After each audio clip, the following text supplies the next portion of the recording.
ఇండియాలో ఉన్న ఈ ఫేక్ బాబాల లైఫ్ స్టైల్ చూస్తే వీళ్ళ ముందు యుఎస్ ప్రెసిడెంట్ పవర్ కూడా నథింగ్ అనిపిస్తుంది.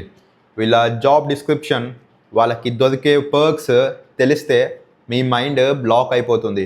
సన్యాసులు అని చెప్పుకుంటారు కానీ ఇన్నోవా లాంటి లగ్జరీ కార్స్లో తిరుగుతారు.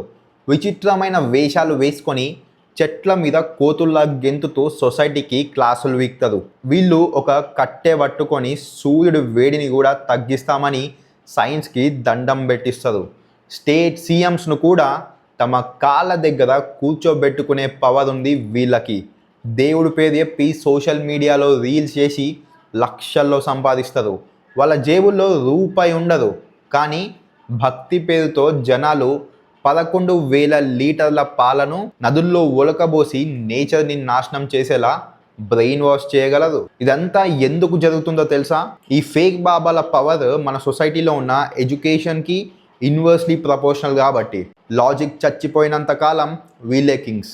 బీయింగ్ అ హిందూ నేనే చెప్తున్నా, ఇలాంటి వాళ్ళు ఎక్కడైనా కనిపిస్తే తరిమి కొట్టండి, కానీ ఈ బ్లైండ్ బిలీఫ్స్ని మాత్రం అస్సలు ఫాలో చేయకండి. జై హింద్, జై భారత్.